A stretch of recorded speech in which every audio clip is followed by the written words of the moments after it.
कान्वितांश्च हे कृष्णा करुणा सिन्धो दीनबन्धो जगत्पते गोपेश गोपिका कान्ता राधा कान्ता नमोस्तुते तप्त कांचन गौरांगी राधे वृंदावनेश्वरी वृषभानुसुते देवी प्रणमामि हरिप्रिये वाञ्छाकल्पतरुभ्यश्च कृपा सिन्धुभ्य एव च पतितानां पावनेभ्यो वैष्णवेभ्यो नमो नमः।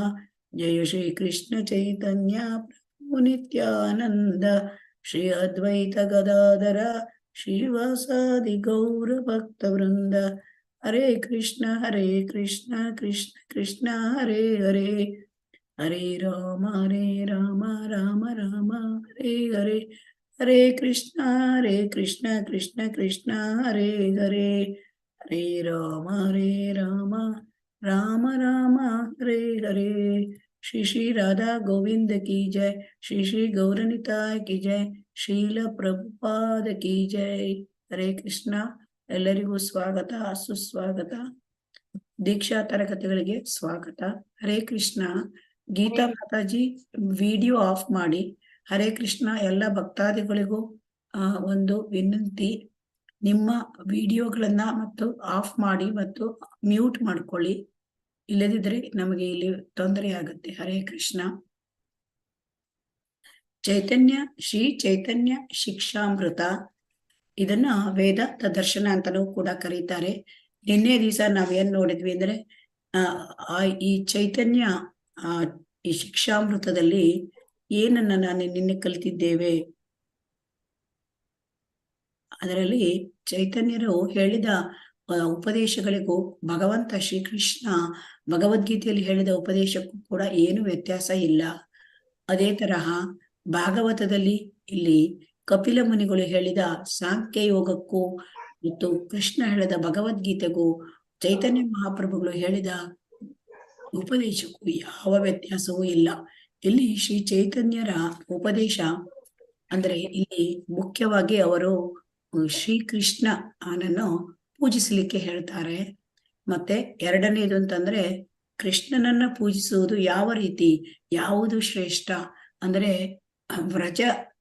ವ್ರಜ ಭೂಮಿಯಲ್ಲಿ ಗೋಪಿಕೆಯರು ಮತ್ತು ಗೋಪಿಕೆಯರು ಮಾಡಿರ್ತಕ್ಕಂತಹ ಕೃಷ್ಣ ಸೇವೆ, ಕೃಷ್ಣನ ಪೂಜೆ ಅತ್ಯಂತ ಶ್ರೇಷ್ಠ ಅಂತ ಹೇಳ್ತಾರೆ। ಮೂರನೇದು ಕೃಷ್ಣ ಪ್ರೇಮವನ್ನು ಬೋಧಿಸ್ತಾರೆ ಅವರು। ನಾಲ್ಕನೇದು ಅಚಿಂತ್ಯ ಭೇದ ಅಭೇದ ತತ್ವವನ್ನ ಬೋಧಿಸಿದ್ದಾರೆ। ಈ ಅಚಿಂತ್ಯ ಭೇದ ಅಭೇದ ತತ್ವದಲ್ಲಿ ಅವರು ಹೇಗೆ ತೋರಿಸಿದ್ದಾರೆ ಅಂದ್ರೆ ಹರಿನಾಮ ಸಂಕೀರ್ತನ ಮೂಲಕ ತೋರಿಸಿದ್ದಾರೆ। ಕೃಷ್ಣನಿಗೂ ಕೃಷ್ಣನ ನಾಮಕ್ಕೂ ವ್ಯತ್ಯಾಸ ಇಲ್ಲ, ಇದನ್ನ ತಿಳಿಸಿದ್ದಾರೆ। ಸೊ ಹಾಗಾಗಿ ಇಲ್ಲಿ ನಾವು ಏನು ಭಗವದ್ಗೀತೆಯಲ್ಲಿ ಕಲಿತಿದ್ದೇವೆ ಅದನ್ನ ನಾವು ಹೇಗೆ ಕಾರ್ಯರೂಪಕ್ಕೆ ತರಬೇಕು, ಭಗವಂತನಿಗೆ ಶರಣ ಆಗೋದು, ಸರ್ವಧರ್ಮ ಪರಿತ್ಯಜ್ಯ ಮಾಮೇಕಂ ಶರಣಂ ವ್ರಜ ಅಂತ ಭಗವದ್ಗೀತೆಯಲ್ಲಿ ಹೇಳಿದ್ದಾನೆ। ಅದನ್ನ ಹೇಗೆ ನಾವು ಪ್ರಾಕ್ಟಿಕಲ್ ಆಗಿ ನಾವು ಹೇಗೆ ಅದನ್ನ ಮಾಡೋದು ಅಂತ ಇದನ್ನ ಹರಿನಾಮ ಸಂಕೀರ್ತನೆ ಮೂಲಕ ಹೇಳ್ತಾ ಇದ್ದಾರೆ ಚೈತನ್ಯ ಮಹಾಪ್ರಭುಗಳು। ಈಗ ಹರೇ ಕೃಷ್ಣ ಮಾತಾಜಿ ಎಲ್ಲರನ್ನು ಮ್ಯೂಟ್ ಮಾಡಿದೀನಿ, ಅನ್ಮ್ಯೂಟ್ ಮಾಡ್ಕೊಳ್ಳಿ ಮಾತಾಜಿ।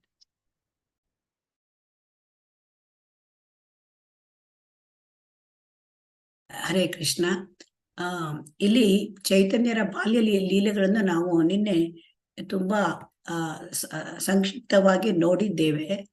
ಅದರಲ್ಲಿ ಈಗ ನಾವು ಚೈತನ್ಯರ ಮುಂದಿನ ಲೀಲೆಗಳನ್ನ ನೋಡ್ತಾ ಇದ್ದೇವೆ। ಅಂದರೆ ಸಾರ್ವಭೌಮ ಭಟ್ಟಾಚಾರ್ಯರನ್ನ ಅವರು ಹೇಗೆ ವೈಷ್ಣವರನ್ನಾಗಿ ಮಾಡಿದರು ಅದನ್ನ ನೋಡಿದ್ವು।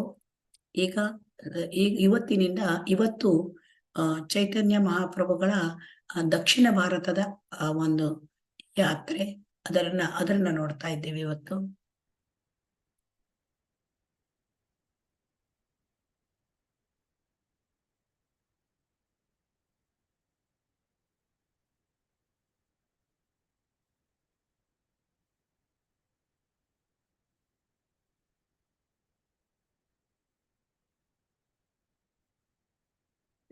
ಚೈತನ್ಯ ಮಹಾಪ್ರಭುಗಳು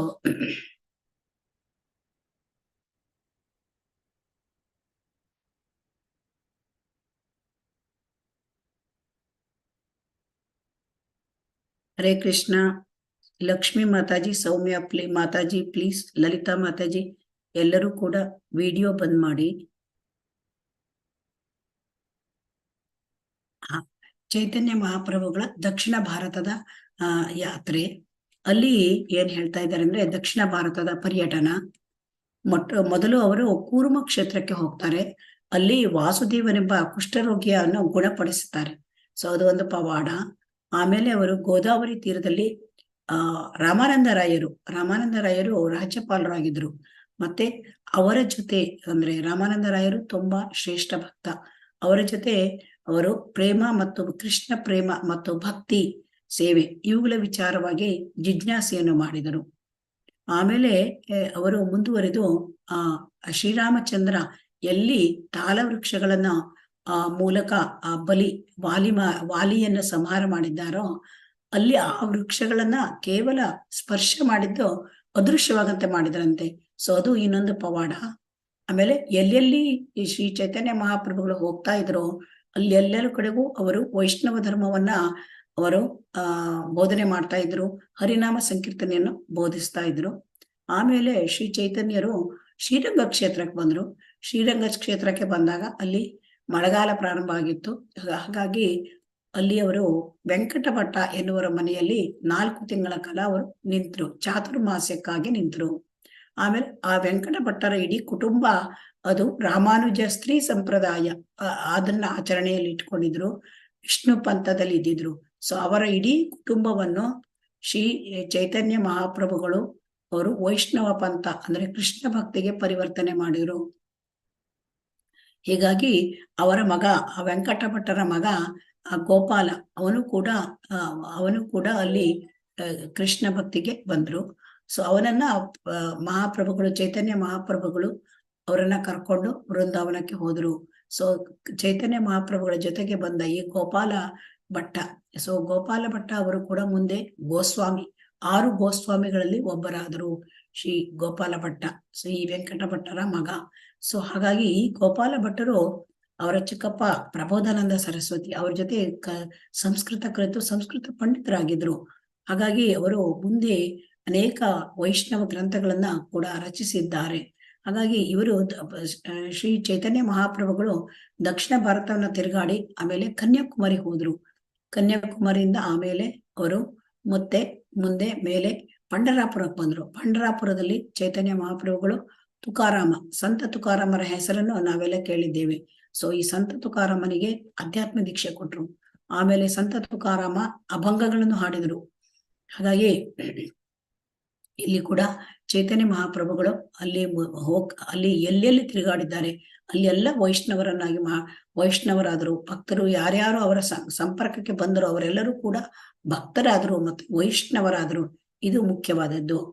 ಆಮೇಲೆ ಚೈತನ್ಯರು ಈ ಯಾತ್ರಾ ಕಾಲದಲ್ಲಿ ಅನೇಕ ಬೌದ್ಧರು, ಜೈನರು, ಮಾಯಾವಾದಿಗಳು ಅವ್ರ ಜೊತೆ ಚರ್ಚೆ ಮಾಡಿ ಮತ್ತೆ ಅವರೆಲ್ಲರನ್ನು ವೈಷ್ಣವ ಧರ್ಮಕ್ಕೆ ಅವರು ಸೇರಿಸಿದ್ರು.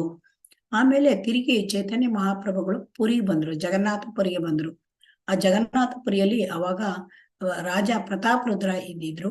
ಸೊ ಆ ಪ್ರತಾಪ್ ರುದ್ರರು ಕೂಡ ಅವರು ವೈಷ್ಣವರಾದ್ರು, ಚೈತನ್ಯರ ಪಂಥದ ಅನುಯಾಯಿಗಳಾದ್ರು. ಇಷ್ಟೊತ್ತಿಗಾಗಲೇ ಚೈತನ್ಯ ಮಹಾಪ್ರಭುಗಳಿಗೆ ಕೇವಲ 27 ವರ್ಷ ಆಗಿತ್ತು. ಆಮೇಲೆ ಚೈತನ್ಯ ಮಹಾಪ್ರಭುಗಳು 28ನೇ ವಯಸ್ಸಿಗೆ ಅವರು ಬಂಗಾಳದ ಮಾಲ್ಡಾಕ್ ಹೋದ್ರು. ಮಾಲ್ಡಾ ಅದು ಗೌಡ ದೇಶ. ಅಲ್ಲಿ ಈ ರೂಪ ಗೋಸ್ವಾಮಿ ಮತ್ತು ಸನಾತನ ಗೋಸ್ವಾಮಿ ಅವರು ಮೊದಲು ಅವರ ರೂಪ ಮತ್ತು ಸನಾತನ ಅಂತ ಹೇಳಿ 2 ಜನ ಮಹಾ ವ್ಯಕ್ತಿಗಳು ಅಂತ ಹೇಳ್ತಾ ಇದ್ದಾರೆ. ಅವರು ಸಾಧಾರಣ ಅಲ್ಲ. ಅವರು ಏನಾಗಿದ್ರು ಅಂತಂದ್ರೆ ಸಾಮ್ರಾಟ್ ಹುಸೇನ್ ಶಾ, ನವಾಬ್ ಹುಸೇನ್ ಶಾ ಆ ಬಂಗಾಳ ಗೌಡ ದೇಶದ ರಾಜನ ಮಂತ್ರಿಗಳಾಗಿದ್ರು, ತುಂಬಾ ದೊಡ್ಡ ಮಂತ್ರಿಗಳಾಗಿದ್ರು. ಅವರನ್ನ ಈ ರಾಜ ಸಾಮ್ರಾಟ್ ಹುಸೇನ್ ಶಾ ಅವರನ್ನ ಮುಸಲ್ಮಾನರಾಗಿ ಪರಿವರ್ತನೆ ಮಾಡಿಬಿಟ್ಟಿದ್ರು. ಹಾಗಾಗಿ ಅವರಿಗೆ ಅವ್ರ ಹೆಸರನ್ನು ಕೂಡ ದಬೀರ್ ಕಾಸ್ ಮತ್ತು ಸಾಕರ್ ಮಲ್ಲಿಕಾ ಅಂತ ಹೇಳಿ ಚೇಂಜ್ ಮಾಡ್ಬಿಟ್ಟಿದ್ರು. ಸೊ ಇವರಿಗೆ ಅವರು ಈ ರೂಪ ಗೋಸ್ವಾಮಿ, ಸನಾತನ ಗೋಸ್ವಾಮಿ ಅವರು ಅನೇಕ ಭಾಷಾ ಪಂಡಿತರಾಗಿದ್ರು. ಪರ್ಷಿಯನ್ ಭಾಷೆ, ಅರೇಬಿಕ್ ಭಾಷೆ, ಸಂಸ್ಕೃತ ಭಾಷೆ, ಮತ್ತೆ ಇಷ್ಟೊಂದೇ ಪಾಂಡಿತ್ಯ ಒಂದೇ ಅಲ್ಲ, ಅವರು ತುಂಬಾ ಒಳ್ಳೆಯ ರೀತಿಯ ಆಡಳಿತದಲ್ಲಿ ಅವರು ತಮ್ಮ ರಾಜಸೇವೆ ರಾಜನ ಸೇವಾ ಕರ್ತವ್ಯದಲ್ಲೂ ಕೂಡ ತುಂಬಾ ಎಕ್ಸ್ಪರ್ಟ್ ಇದ್ದಿದ್ರು. ಹಾಗಾಗಿ ಹುಸೇನ್ ಶಾ ಅವರನ್ನ ಬಿಡ್ಲಿಕ್ಕೆ ತಯಾರಿರ್ಲಿಲ್ಲ. ಸೊ ಹಾಗಿದ್ದಾಗೂ ಕೂಡ ಅವರಿಗೆ ಅಲ್ಲಿಂದ ತಪ್ಪಿಸ್ಕೊಳ್ಬೇಕಾಗಿತ್ತು ಮತ್ತು ಚೈತನ್ಯ ಮಹಾಪ್ರಭುಗಳನ್ನ ಸೇರ್ಕೊಳ್ಬೇಕಾಗಿತ್ತು. ಇದಕ್ಕಾಗಿ ಈ ಇಬ್ರು ಗೋಸ್ವಾಮಿ, ಸನಾತನ ಗೋಸ್ವಾಮಿ ಇವರಿಬ್ಬರು ಅಣ್ಣ ತಮ್ಮಂದಿರು. ಸನಾತನ ಗೋಸ್ವಾಮಿ ಅವರು ಅಣ್ಣ, ರೂಪ ಗೋಸ್ವಾಮಿ ತಮ್ಮ. ಸೊ ಇವರಿಬ್ರು ಏನ್ ಮಾಡಿದ್ರು ಅಂದ್ರೆ, ಅವರು ಚೈತನ್ಯ ಮಹಾಪ್ರಭುಗಳಿಗೆ ಅಂದ್ರೆ ಪತ್ರ ಬರೆದಿದ್ರು. ತಮಗೆ ಬರ್ತೇವೆ ನಮಗೆ ಇಲ್ಲಿ ಮುಸಲ್ಮಾನರಿಂದ ನನಗೆ ಬಿಡುಗಡೆ ಆಗ್ಬೇಕು ನಮಗೆ ಅಂತ ಹೇಳಿ ಹಾಕಿದ್ರು. ಮತ್ತೆ ಅವರನ್ನು ಕೃಷ್ಣ ಪ್ರಜ್ಞೆಗೆ ಬರಬೇಕು ತಮಗೆ ಅಂತ ಅವರಿಗೆ ಲೆಟರ್ ಹಾಕಿದ್ರು, ಪತ್ರ ಬರೆದಿದ್ರು. ಅದಕ್ಕೆ ಅವರು ನಿಮ್ಮನ್ನ ಕಾಣ್ಬೇಕು, ನನ್ನ ಬಂದು ಕಾಣಿ ಅಂತ ಹೇಳಿ ಕಾಣಬೇಕು ಅಂತ ಹೇಳಿದ್ರು. ಅವಾಗ ಅವರು ಅಲ್ಲಿ ಹೋದ್ರು, ರೂಪ ಗೋಸ್ವಾಮಿ ಮತ್ತು ಸನಾತನ ಗೋಸ್ವಾಮಿ. ಅವರು ಮಾಲ್ಡಾದಲ್ಲಿ ರಾಮಕೇಳಿ ಗ್ರಾಮದಲ್ಲಿ ಅವರನ್ನ ಭೇಟಿಯಾದ್ರು. ಅವಾಗ ಅವರು ಹೇಳಿದ್ರು, ತಾನು ಆಧ್ಯಾತ್ಮಿಕ ಒಂದು ದುಸ್ಥಿತಿಯಿಂದ ಪಾರು ಮಾಡ್ತೇನೆ ಅಂತ ಹೇಳಿದ್ರು. ಆಮೇಲೆ ರೂಪ ಗೋಸ್ವಾಮಿಯವರು ತಮ್ಮ ಒಂದು ಮಂತ್ರಿ ಪದವಿಗೆ ರಾಜೀನಾಮೆ ಕೊಟ್ಕೊಂಡು ಅವರು ಬಂದು ಚೈತನ್ಯ ಮಹಾಪ್ರಭುಗಳಿಗೆ ಸೇರ್ಕೊಂಡ್ರು. ಆಮೇಲೆ ಈ ಚೈತನ್ಯ ಮಹಾಪ್ರಭುಗಳು ಏನ್ ಮಾಡಿದ್ರು ಅಂದ್ರೆ, ಮತ್ತೆ ಅಲ್ಲಿಂದ ಜಗನ್ನಾಥಪುರಿಯಿಂದ ಅವರು ಶಾಂತಿಪುರಕ್ಕೆ ಬಂದರು. ಶಾಂತಿಪುರದಲ್ಲಿ ಅವರ ತಾಯಿಯನ್ನ ಭೇಟಿಯಾದ್ರು. ಆ ತಾಯಿ ಭೇಟಿಯಾಗಿ ಆಮೇಲೆ ಮತ್ತೆ 2ನೇ ಬಾರಿ ಭೇಟಿಯಾಗಿದ್ರು ತಾಯಿಯನ್ನ. ಮೊದಲು ಸನ್ಯಾಸ ಸ್ವೀಕರಿಸಿದಾಗ ಕೂಡ ಶಾಂತಿಪುರದಲ್ಲಿ ಅದ್ವೈತಾಚಾರ ಮನೆಯಲ್ಲಿ ಅವರು ತಾಯಿಯನ್ನ ಭೇಟಿಯಾಗಿದ್ರು. ಆಮೇಲೆ ಈಗ 2ನೇ ಬಾರಿ ಭೇಟಿ ಆಗ್ತಾ ಇದ್ದಾರೆ. ಸೊ ಹಾಗಾಗಿ ಆಮೇಲೆ ಅವರು ವೃಂದಾವನಕ್ಕೆ ಹೋದ್ರು. ವೃಂದಾವನಕ್ಕೆ ಹೋಗುವಾಗ ಅವನಿಗೆ ಜೊತೆಗೆ ಬಲಭದ್ರ ಭಟ್ಟಾಚಾರ್ಯ ಅವ್ರನ್ನ ಕರ್ಕೊಂಡು ಹೋದ್ರು ವೃಂದಾವನಕ್ಕೆ. ಆಮೇಲೆ ಇಲ್ಲಿ ಈಗ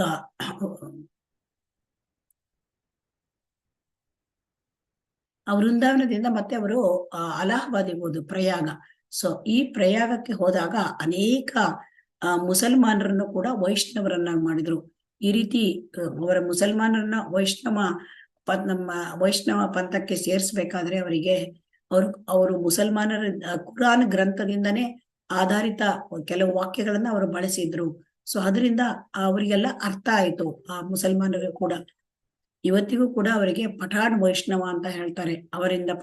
ಅವರ ವಂಶಜರಿಗೆ ಯಾರು ಮುಸಲ್ಮಾನರಾಗಿದ್ರು ಅವರು ಅಲಹಾಬಾದಿನಲ್ಲಿ ವೈಷ್ಣವರಾದ್ರು, ಅವರಿಗೆ ಪಠಾಣ್ ಮುಸ್ಲಿಂ ಅಂತ ಪಠಾಣ್ ವೈಷ್ಣವರು ಅಂತ ಕರೀತಾರೆ. ಆಮೇಲೆ ಅಲಹಾಬಾದ್ನಲ್ಲಿ ಅವರು ರೂಪ ಗೋಸ್ವಾಮಿ ಅವರನ್ನ ಮತ್ತೆ ಭೇಟಿಯಾದ್ರು. ಸೊ ಇಲ್ಲಿ ಏನಾಗಿದೆ, ರೂಪ ಗೋಸ್ವಾಮಿ ಅವರಿಗೆ 10 ದಿವಸಗಳಲ್ಲಿ ಅವರು ಏನ್ ಮಾಡಿದ್ದಾರೆ, ಅವರ ಬೋಧನೆಗಳನ್ನು ಮಾಡಿದ್ದಾರೆ. ಇದನ್ನು ಮುಂದೆ 1ನೇ ಅಧ್ಯಾಯದಲ್ಲಿ ನಾವು ನೋಡಲಿದ್ದೇವೆ.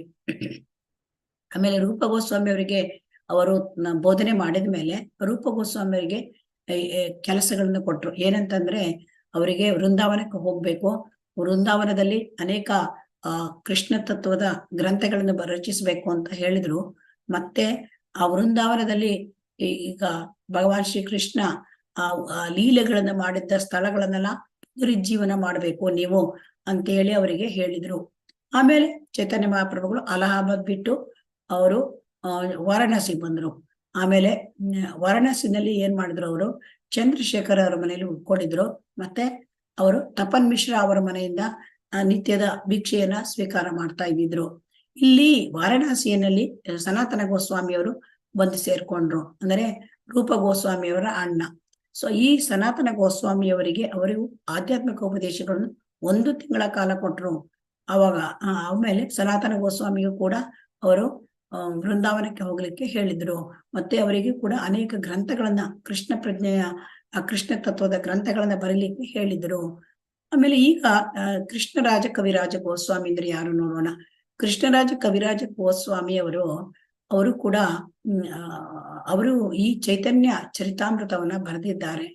ಅವರು ತುಂಬಾ ಜೀವನದ ಅಂದ್ರೆ ವಯಸ್ಸಾದ ಆ ಸಮಯದಲ್ಲಿ ಅವರು ಇದನ್ನ ಚೈತನ್ಯ ಚರಿತಾಮೃತವನ್ನ ಬರೆದಿದ್ದಾರೆ.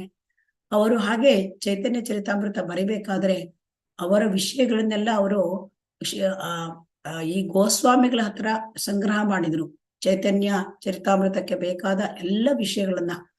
ಮತ್ತೆ ಇಲ್ಲಿ ಇನ್ನೊಂದು ರೂಪ ಗೋಸ್ವಾಮಿ, ಸನಾತನ ಗೋಸ್ವಾಮಿ ಅವರ ಸೋದರಿಯ ಮಗ ಜೀವ ಗೋಸ್ವಾಮಿ, ಅವರು ಕೂಡ ಒಬ್ಬ 6 ಗೋಸ್ವಾಮಿಗಳಲ್ಲಿ ಒಬ್ಬರಾದ್ರು. ಅಲ್ಲಿ ಅವರು ಷಟ್ ಸಂದರ್ಭ ಬರೆದಿದ್ರು ಒಂದು ಗ್ರಂಥವನ್ನ. ಆ ಷಟ್ ಸಂದರ್ಭದಲ್ಲಿ ಒಂದ್ ಚೈತನ್ಯರ ತತ್ವಗಳನ್ನೆಲ್ಲ ಬರೆದಿದ್ದಾರೆ. ಸೊ ಅದನ್ನ ಪ್ರಭುಪಾದರು ನಮಗೆ ಇಲ್ಲಿ ಈ ಶಿಕ್ಷಾಮೃತದ ಒಂದು ಇದರಲ್ಲಿ ಬರೀಲಿಕ್ಕೆ ಅದನ್ನೆಲ್ಲ ಉಪಯೋಗಿಸ್ಕೊಂಡು ಸಾರಾಂಶವನ್ನ ಇದನ್ನ ನಮಗೆ ಕೊಟ್ಟಿದ್ದಾರೆ. ಇಲ್ಲಿ ವಾರಣಾಸಿ ಬಂದಾಗ ಏನಾಯ್ತು, ಚೈತನ್ಯ ಮಹಾಪ್ರಭುಗಳು ವಾರಣಾಸಿ ಬಂದಾಗ ಅಲ್ಲಿ ಒಬ್ಬ ಮರಾಠ ಬ್ರಾಹ್ಮಣರ ಮನೆಯಲ್ಲಿ ಅವರು ಒಂದು ಈ ಚೈತನ್ಯ ಮಹಾಪ್ರಭುಗಳ ಜೊತೆಗೆ ಬೇರೆ ಎಲ್ಲ ಸನ್ಯಾಸಿಗಳನ್ನ ಅಂದ್ರೆ ಮಾಯಾವಾದಿ ಸನ್ಯಾಸಿಗಳನ್ನ ಕರೆಸಿ ಒಂದು ಸಂತೋಷ ಕೂಟ ಏರ್ಪಡಿಸಿದ್ರು.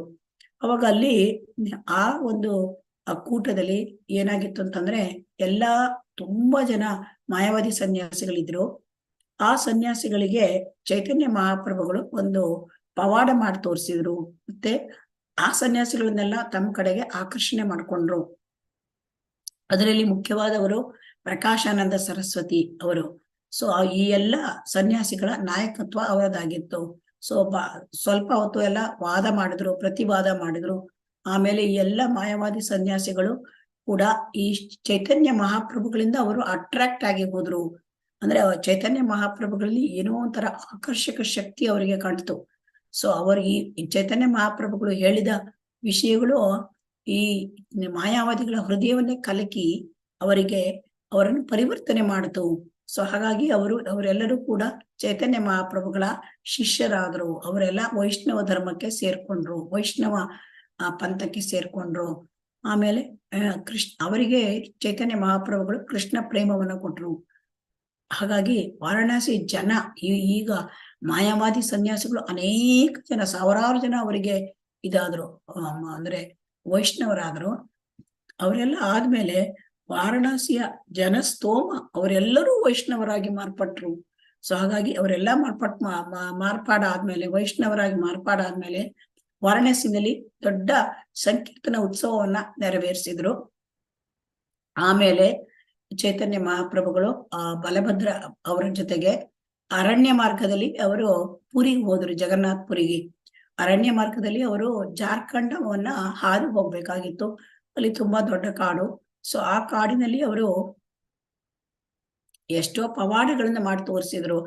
ಆನೆಗಳು, ಹುಲಿಗಳು, ಚಿರತೆಗಳು, ತುಂಬಾ ವನ್ಯಜೀವಿಗಳು, ತುಂಬಾ ಕ್ರೂರ ಮೃಗಗಳು, ಅವು ಕೂಡ ಹರಿನಾಮ ಸಂಕೀರ್ತನೆ ಹೇಳಿದಾಗ ಅವರು ಕೂಡ ಕುಣಿದಾಡುವಂತೆ, ಪ್ರಾಣಿಗಳು ಕೂಡ ಕುಣಿದಾಡುವಂತೆ ಅವರು ಮಾಡಿದ್ದು. ಅದು ಕೂಡ ಅತ್ಯಂತ ಒಂದು ಪವಾಡ ಅಂತ ಇಲ್ಲಿ ಹೇಳ್ತಾ ಇದ್ದಾರೆ. ಆಮೇಲೆ ಚೈತನ್ಯ ಮಹಾಪ್ರಭುಗಳಿಗೆ ಈಗ 31 ವರ್ಷ. ಅವಾಗ ಚೈತನ್ಯ ಮಹಾಪ್ರಭುಗಳು ಏನ್ ಮಾಡಿದ್ರು, ಆ 31 ವರ್ಷದಿಂದ 48 ವರ್ಷ ಅವರ ಅಂತ್ಯಕಾಲದವರೆಗೆ ಜಗನ್ನಾಥಪುರಿಯಲ್ಲೇ ಇದ್ದಿದ್ರು. ಅವರು ಕಾಶಿ ಮಿಶ್ರಾ ಎನ್ನುವರ ಮನೆಯಲ್ಲಿ ಉಳಿದಿದ್ರು, ಸತತವಾಗಿ ಅಲ್ಲೇ ಉಳಿದಿದ್ರು. ಮತ್ತೆ 48ನೇ ವಯಸ್ಸಿನಲ್ಲಿ ತೋಟ ಗೋಪಿನಾಥ ದೇವಾಲಯದಲ್ಲಿ ಸಂಕೀರ್ತನೆ ಮಾಡುತ್ತಾ ಅವರು ಕಣ್ಮರೆಯಾದ್ರು. ಈ 18 ವರ್ಷಗಳ ಕಾಲ ಅವರು ಬದುಕಿದ್ದು ಚೈತನ್ಯ ಮಹಾಪ್ರಭುಗಳು ಕೃಷ್ಣ ಪ್ರೇಮದಿಂದ ಇದ್ದರು. ಮತ್ತು ಅವರು ತುಂಬಾ ತನ್ನ ಅತ್ಯಂತ ಆತ್ಮೀಯ ಶಿಷ್ಯರ ವರ್ಗದವ್ರ ಜೊತೆ ಇದ್ದಿದ್ರು. ಅವರ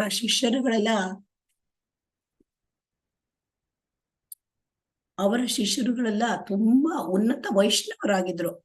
ಸೊ ಇವರಲ್ಲಿ ಮುಖ್ಯರಾದವರು ಅಂತಂದ್ರೆ ಇವರ ಶಿಷ್ಯರಲ್ಲಿ ಇವರ ಆತ್ಮೀಯರಾದ ಅವರ ಶಿಷ್ಯ ವರ್ಗದವರಲ್ಲಿ ಮುಖ್ಯರಾದವರು ಅಂದ್ರೆ ಸ್ವರೂಪ್ ದಾಮೋದರರು.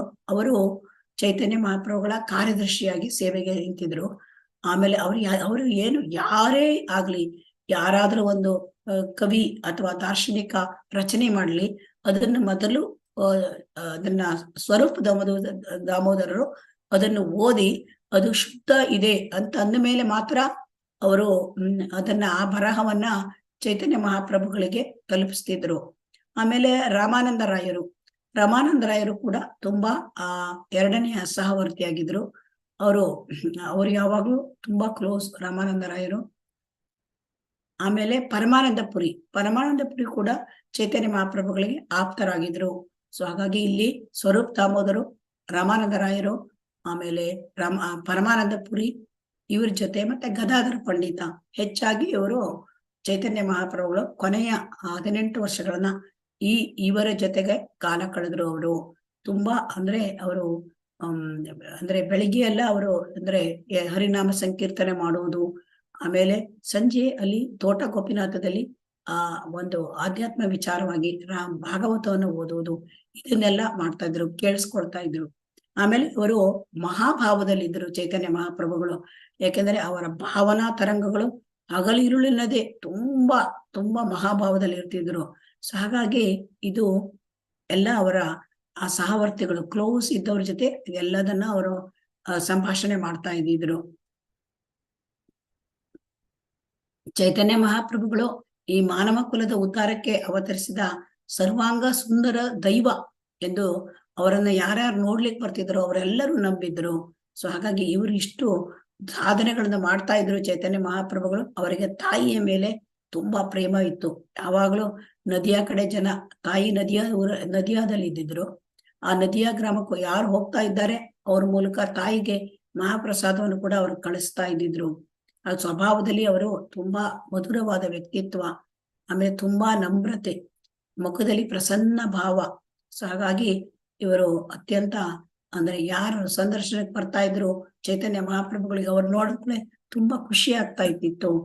ಆಮೇಲೆ ಇವರು ಏನ್ ಮಾಡಿದ್ರು ಚೈತನ್ಯ ಮಹಾಪ್ರಭುಗಳು, ನಿತ್ಯಾನಂದರನ್ನ ಅವರು ಬಂಗಾಳಕ್ಕೆ ಕಳಿಸಿದ್ರು, ಅಲ್ಲಿ ಪ್ರಚಾರ ಮಾಡೋದೇನು ಕೃಷ್ಣ ಪ್ರಜ್ಞೆಯನ್ನ ಅಂತ.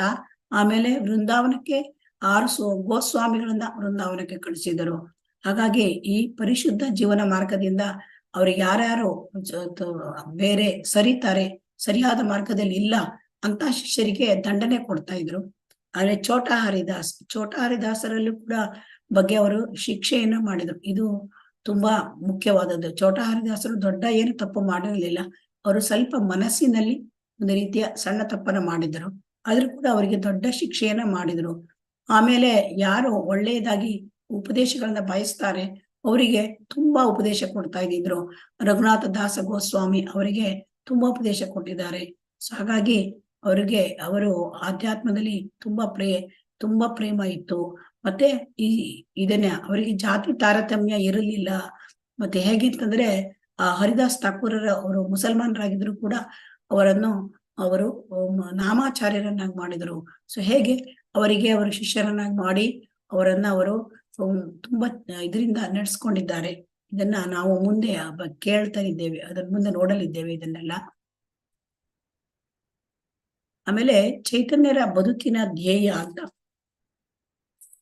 ಚೈತನ್ಯ ಮಹಾಪ್ರಭುಗಳು ಕೃಷ್ಣ ಪ್ರಜ್ಞೆಯ ಅವ್ರ ಗ್ರಂಥಗಳನ್ನ ಬರೀರಿ ಅಂತ ತಮ್ಮ ಶಿಷ್ಯರಿಗೆ ಹೇಳಿದ್ರು. ರೂಪ ಗೋಸ್ವಾಮಿ, ಸನಾತನ ಗೋಸ್ವಾಮಿ, ಜೀವ ಗೋಸ್ವಾಮಿ ಅವರೆಲ್ಲರಿಗೂ ಹೇಳಿದ್ರು. ಅವರ ಅನುಯಾಯಿಗಳು ಎಷ್ಟು ಬರೆದಿದ್ದಾರೆ, ಅನೇಕ ಗ್ರಂಥಗಳನ್ನ ರಚಿಸಿದ್ದಾರೆ. ರೂಪ ಗೋಸ್ವಾಮಿ, ಸನಾತನ ಗೋಸ್ವಾಮಿ, ಜೀವ ಗೋಸ್ವಾಮಿ ಹಾಗೂ ಮುಂದಿನ ಬಂದಿರ್ತಕ್ಕಂಥ ಅನುಯಾಯಿಗಳು ಕೂಡ ಇವತ್ತಿನವರೆಗೂ ಆ ಕೆಲಸ ಕೃಷ್ಣ ವಿಜ್ಞಾನದ ಆ ಗ್ರಂಥಗಳನ್ನ ಬರ್ಕೊಳ್ತಾನೆ ಬಂದಿದ್ದಾರೆ.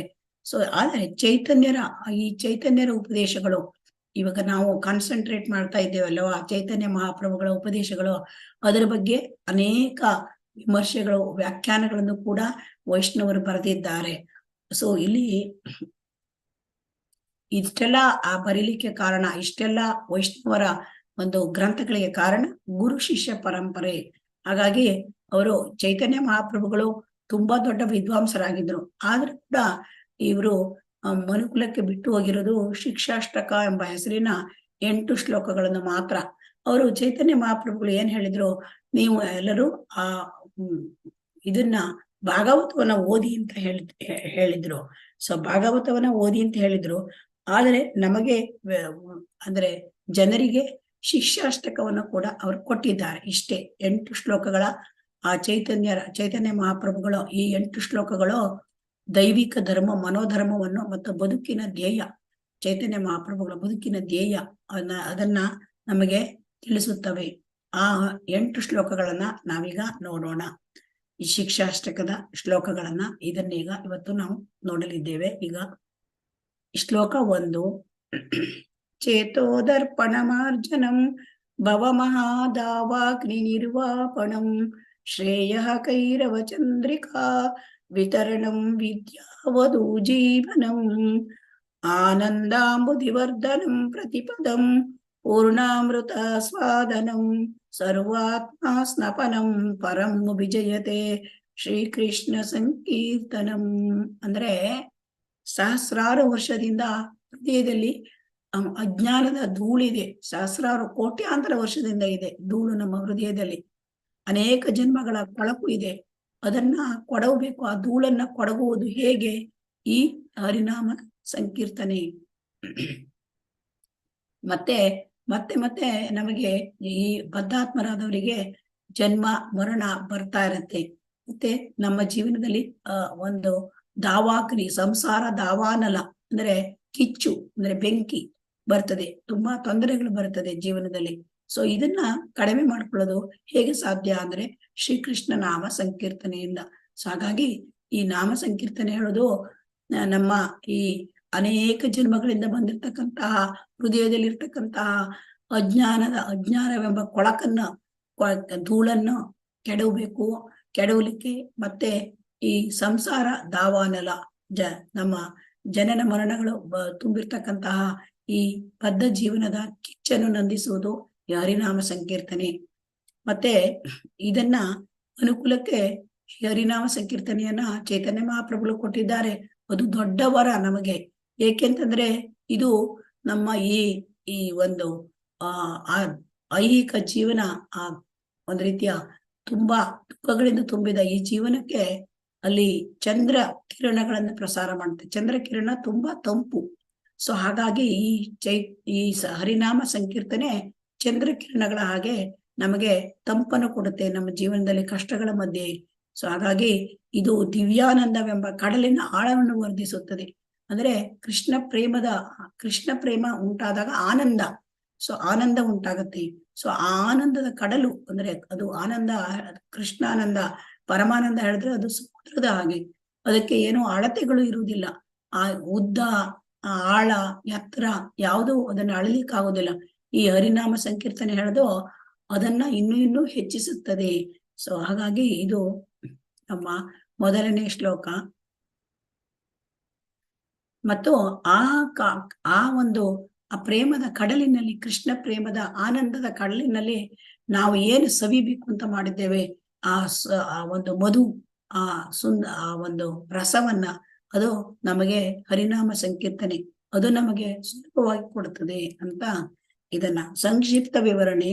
ಇದನ್ನ ಡೀಟೇಲ್ ಹೇಳಲಿಕ್ಕೆ ಹೋದ್ರೆ ಇದಕ್ಕಾಗೆ ಒಂದು ಕ್ಲಾಸ್ ಮಾಡ್ಬೇಕಾಗತ್ತೆ. ಇದು ಸಂಕ್ಷಿಪ್ತ ವಿವರಣೆ, ನಮ್ಮ ಈ ಶಿಕ್ಷಾಷ್ಟಕದ ಸಂಕ್ಷಿಪ್ತ ವಿವರಣೆ. ಆಮೇಲೆ ಎರಡನೆಯ ಶ್ಲೋಕ.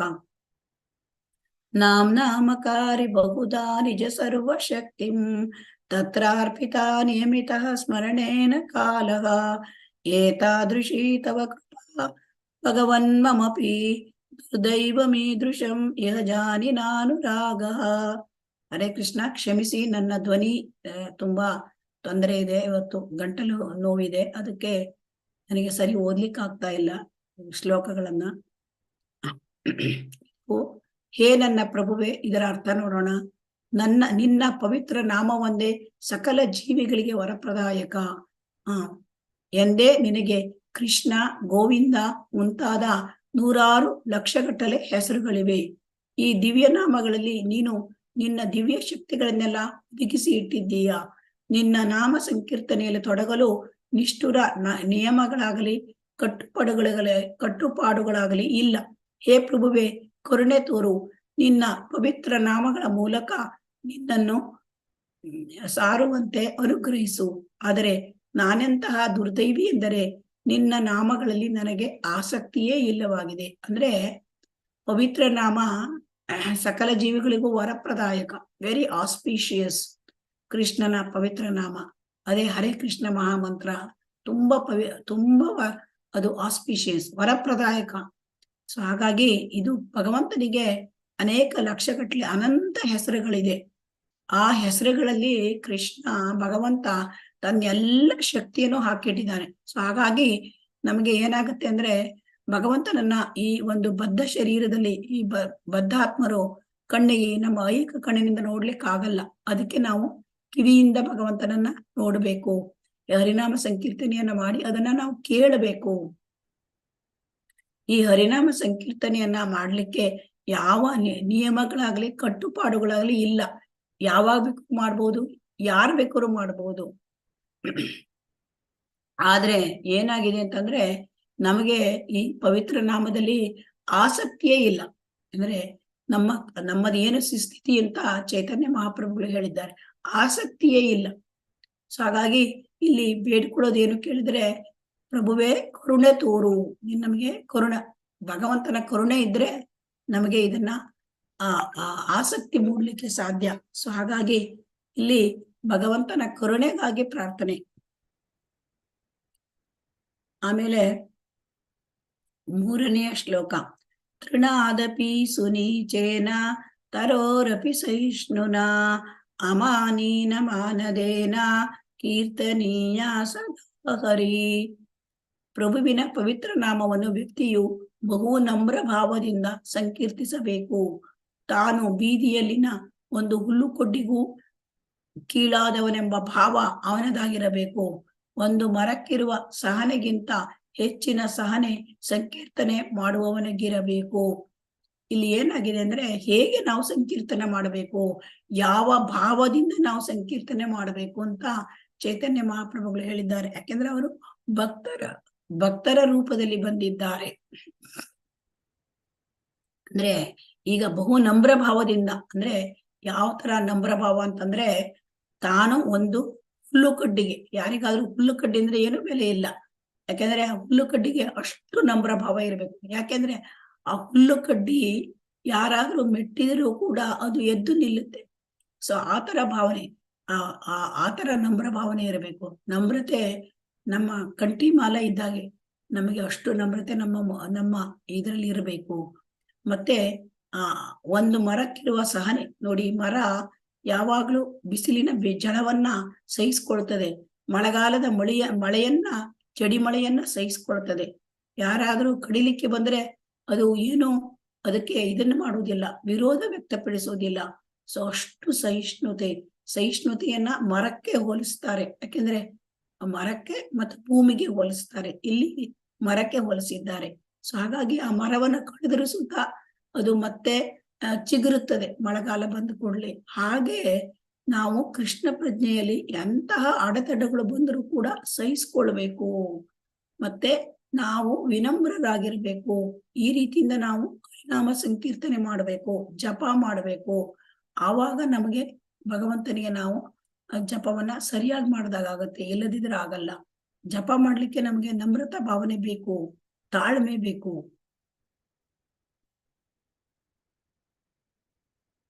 ಮತ್ತೆ ನಮ್ಗೆ ಮಿಥ್ಯಾ ಪ್ರತಿಷ್ಠೆ ಇರಬಾರ್ದು. ನಮಗೆ ಏನು ಅಂದ್ರೆ, ನಾನೇ ದೊಡ್ಡವನು, ನಾನೇ ಮಾಡ್ತಾ ಇದ್ದೇನೆ ಕೃಷ್ಣ ಪ್ರಜ್ಞೆ, ಹಾಗಲ್ಲ ಪ್ರತಿಷ್ಠೆ ಇರಬಾರ್ದು. ಆತ ಇತರರಿಗೆ ಗೌರವ ನೀಡಬೇಕು. ಮಾನ ಪೂಜೆ ಪ್ರತಿಷ್ಠೆ ಇರಬಾರದು. ಈಗ ಯಾರು ಕೃಷ್ಣ ಪ್ರಜ್ಞೆಯಲ್ಲಿ ಇರ್ತಾರೆ ಅವರಿಗೆ ತಾನ್ ದೊಡ್ಡವನು, ತಾನೇ ಮೇಲು, ತನಗೆ ಗೌರವ ಕೊಡಬೇಕು, ಈ ಭಾವನೆ ಇರಬಾರ್ದು. ಆದರೆ ಇಂತಹ ಮನಸ್ಥಿತಿಯು ವ್ಯಕ್ತಿಯು ಸದಾ ಕಾಲ ಪ್ರಭುವಿನ ನಾಮದ ಸಂಕೀರ್ತನೆಯನ್ನು ಮಾಡಬೇಕು. ನಮಗೆ ಅಂದ್ರೆ ಭಕ್ತನಾದವನಿಗೆ ಯಾವ ರೀತಿಯ ಪ್ರತಿಷ್ಠೆ ಇರಬಾರದು. ಮತ್ತೆ ಬೇರೆಯವರಿಗೆ ಗೌರವ ಕೊಡಬೇಕು. ಕೀರ್ತನೀಯ ಸದಾಹರಿ.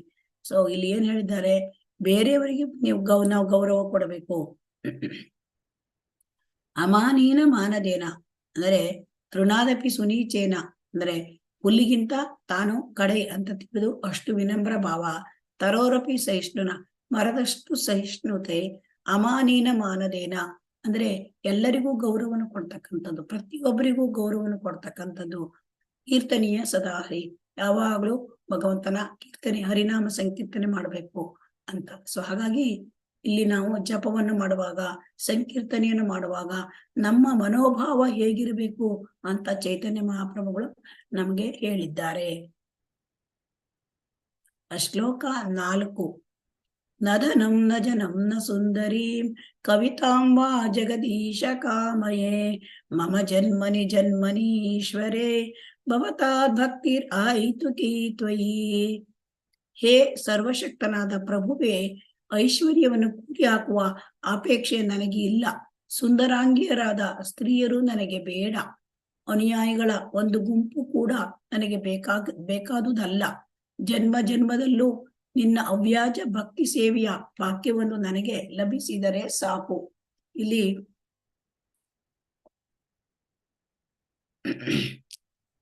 ಭಕ್ತನಾದವನಿಗೆ ಏನೂ ಬೇಡ, ಭಕ್ತನಾದವನಿಗೆ ಬೇಕಾಗುವುದು ಭಕ್ತಿ ಸೇವೆ ಮಾತ್ರ. ಅದು ಭಾಗ್ಯ. ಕೃಷ್ಣನ ಭಕ್ತಿ ಸೇವೆ ಮಾಡೋದು ನಮ್ಮ ಭಾಗ್ಯ ಅಂತೆ. ಸೊ ಹಾಗಾಗಿ ಆ ಭಾಗ್ಯ ಬೇಕು ಅಂತ ಇಲ್ಲಿ ಕೇಳ್ತಾ ಇದ್ದಾರೆ. ಹಂಗೆ ಯಾವ ತರ ಭಾಗ್ಯ? ಭಕ್ತಿ ಸೇವೆಯ ಭಾಗ್ಯ, ಅವ್ಯಾಜ ಭಕ್ತಿ ಸೇವೆ. ಯಾವ ಇದನ್ನೂ ಇಲ್ಲ, ಬೇಡಿಕೆನೂ ಇಲ್ಲ, ಅವ್ಯಾಜ ಆ ಭಕ್ತಿ ಸೇವೆ ಮಾಡ್ಲಿಕ್ಕೆ. ಅಹೈತುಕಿ ಅಪ್ರತಿಹತ ಅಂದ್ರೆ ಯಾವಾಗ್ಲೂ ಅಹೈತುಕಿ ಅಹೈತುಕಿ ಅಂದ್ರೆ ಯಾವ ಕಾರಣ ಇಲ್ಲ ಭಕ್ತಿ ಸೇವೆ ಮಾಡ್ಲಿಕ್ಕೆ. ಅದು ಬೇಕು ನನಗೆ, ಇದು ಬೇಕು, ಆ ಕಾರಣ ಇಲ್ಲ, ಕಾರಣ ರಹಿತ. ಮತ್ತೆ ಅಪ್ರತಿಹತ, ಯಾವಾಗ್ಲೂ ಮಾಡ್ತಾ ಇರೋದು ಕೀರ್ತನೆಯನ್ನ ಮತ್ತೆ ಜಪವನ್ನ. ಇದಿಲ್ಲಿ ನಮ್ಗೆ ಏನ್ ಇರಬಾರ್ದು, ಭಕ್ತನಿಗೆ ಏನ್ ಬೇಡ? ಭಕ್ತನಿಗೆ ಐಶ್ವರ್ಯ ಬೇಡ, ಐಕ ಸಂಪತ್ತು ಬೇಡ, ಭಕ್ತನಿಗೆ ಸುಂದರ ಸ್ತ್ರೀ ಬೇಡ, ಸುಂದರ ಸ್ತ್ರೀ ಐಕದ ಸುಖ ಬೇಡ, ಅನುಯಾಯಿಗಳ ಗುಂಪು, ಕೆಲವರಿಗೆ ಗುರುಗಳಿಗೆ ಗುಂಪು ಅನುಯಾಯಿಗಳು ಹೆಚ್ಚಿರ್ತಾರೆ, ಶಿಷ್ಯರು, ಅದು ಕೂಡ ಬೇಡ. ಶಿಷ್ಯರು ಹೆಚ್ಚಿದ್ರೆ ಒಂದ್ ರೀತಿಯ ನನಗೆ ಇಷ್ಟು ಶಿಷ್ಯರಿದ್ದಾರೆ ಆ ರೀತಿಯ ಭಾವನೆ ಬರಬಹುದು. ಸೊ ಅದು ಕೂಡ ಬೇಡ ನನಗೆ. ಮತ್ತಿಲ್ಲಿ ಜನ್ಮ ಜನ್ಮದಲ್ಲೂ ನನಗೆ ಅವ್ಯಾಜ ಸೇವೆ ಬೇಕು ಅಂದ್ರೆ ಮುಕ್ತಿಯೂ ಕೂಡ ಬೇಡ ಅಂತ ಹೇಳ್ತಾರೆ. ಜನ್ಮ ಅಂದ್ರೆ ಏನು? ಜನ್ಮ ಮತ್ತೆ ಜನ್ಮ ಬರೋದು ಅಂದ್ರೆ ಮುಕ್ತಿ ಬೇಡ. ಸೊ ನನಗೆ ಬೇಕಾಗಿದ್ದು ಏನು ಹಾಗಾದ್ರೆ? ಭಕ್ತಿ ಸೇವೆ ಅಂತ ಇಲ್ಲಿ ಹೇಳ್ತಾ ಇದ್ದಾರೆ. ಸೊ ಹಾಗಾಗಿ ಭಕ್ತನ ಭಕ್ತನ ಏನಿರುತ್ತೆ, ಭಕ್ತನ ಆಶೆ ಏನಿರುತ್ತೆ ಅಂದ್ರೆ ಭಗವಂತನ ಭಕ್ತಿ ಸೇವೆ, ನಿಷ್ಕಾರಣ ಭಕ್ತಿ ಸೇವೆ. ಯಾವ ಕಾರಣ ಇಲ್ಲ, ಭಕ್ತಿ ಸೇವೆ ಮಾಡ್ಬೇಕು. ಭಗವಂತ ನನ್ನ ಒಡೆಯ, ನಾನು ಅವನ ಸೇವಕ, ಇಷ್ಟೇ. ಬೇರೆ ಯಾವ ಐಹಿಕದ ವಿಚಾರಗಳು ಕೂಡ ಬೇಕಾಗ್ಲಿಲ್ಲ ಅಂತ ಇಲ್ಲಿ ಹೇಳ್ತಾ ಇದ್ದಾರೆ. ಮುಕ್ತಿಯೂ ಬೇಡ, ಐಹಿಕ ಸುಖ ಸಂಪತ್ತು ಬೇಡ, ಯಾವ ರೀತಿಯ ಒಂದು ಶಿಷ್ಯರು ಕೂಡ ಹೆಚ್ಚಿನ ಬೇಕಾಗ್ಲಿಲ್ಲ. ಆಮೇಲೆ ನಂಗೆ ಮೋಕ್ಷವೂ ಬೇಡ, ಯಾವಾಗ್ಲೂ ನಿನ್ನ ಭಕ್ತಿ ಸೇವೆ ಸಾಕು ಅಂತ ಕೇಳ್ತಾ ಇದ್ದಾರೆ.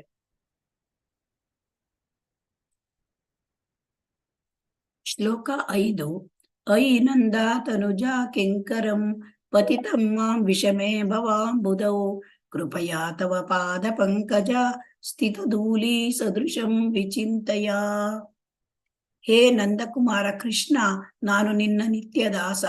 ಆದರೂ ಹೇಗೋ ಈ ಜನನ ಮರಣಗಳ ಕಡಲಿನಲ್ಲಿ ಬಿದ್ದು ಬಿಟ್ಟಿದ್ದೇನೆ. ಈ ಮೃತ್ಯು ಸಾಗರದಿಂದ ನನ್ನನ್ನು ಉದ್ಧರಿಸು. ನಿನ್ನ ಪಾದಾರವಿಂದಗಳಲ್ಲಿ ಒಂದು ಅಣುವಾಗಿರುವಂತೆ ಅನುಗ್ರಹ ಮಾಡು. ಅಂದ್ರೆ ಇಲ್ಲಿ ಕೇಳ್ತಾ ಇರೋದು ಕೃಷ್ಣನ ನಿತ್ಯದಾಸ. ಜೀವಿಯರ ಸ್ವರೂಪ ಕೃಷ್ಣೇರ ನಿತ್ಯದಾಸ. ಜೀವಿ ಯಾವಾಗಲೂ ಭಗವಂತನ ನಿತ್ಯ ನಿರಂತರ ದಾಸ, ಸೇವಕ, ನಿತ್ಯ ಕಿಂಕರ. ಆದ್ರೆ ಏನಾಗಿದೆ, ಅಲ್ಲಿಂದ ನಾವು ಹೇಗೋ ಭಗವಂತನನ್ನ ನಾನು ಅಂದ್ರೆ ಭಗವಂತನ ಬಿಟ್ಟು ನಾನು ಆನಂದವನ್ನು ಅನುಭವಿಸ್ಬೇಕು, ಸುಖ ಅನುಭವಿಸ್ಬೇಕು, ಆ ಇಚ್ಛೆ ಬಿಟ್ಕೊಂಡು ನಾವು ಹೇಗೋ ಈ ಐಹಿಕ ಪ್ರಪಂಚಕ್ಕೆ ಬಿದ್ದ್ಬಿಟ್ಟಿದ್ದೇವೆ. ಸೊ ಇಲ್ಲಿ ಐಹಿಕ ಪ್ರಪಂಚ ಅಂದ್ರೆ ಅದು ಜನನ ಮರಣಗಳ ಕಡಲು. ಇಲ್ಲಿರ್ತಕ್ಕಂಥದ್ದೇ ಜನನ ಮರಣ. ಸೊ ಹಾಗಾಗಿ ಅದು ದೊಡ್ಡ ಸಮುದ್ರದ ಹಾಗೆ ಇದೆ ಈ ಐಹಿಕ ಪ್ರಪಂಚ. ಕಡಲು ದೊಡ್ಡ ಸಮುದ್ರದೊಳಗೆ ಬಿದ್ದು ಬಿಟ್ಟಿದ್ದೇವೆ. ಆ ಜನನ ಮರಣ, ಹುಟ್ಟು ಸಾವು ಬರ್ತಾ ಇದೆ. ಇದರಿಂದ ನನ್ನನ್ನು ಉದ್ಧರಿಸು ಅಂತ ಕೇಳ್ತಾ ಇದ್ದಾರೆ. ಪ್ರಾರ್ಥನೆ ಭಗವಂತನಿಗೆ, ಜೀವಾತ್ಮನ ಪ್ರಾರ್ಥನೆ ಇದು. ಅಂದ್ರೆ ಉದ್ಧರಿಸು ಭಗವಂತ, ನನ್ನನ್ನು ಉದ್ಧರಿಸು, ನನ್ನನ್ನು ಈ ಜನನ ಮರಣ ಚಕ್ರದಿಂದ ಹೊರಗೆ ಬರ್ಲಿಕ್ಕೆ.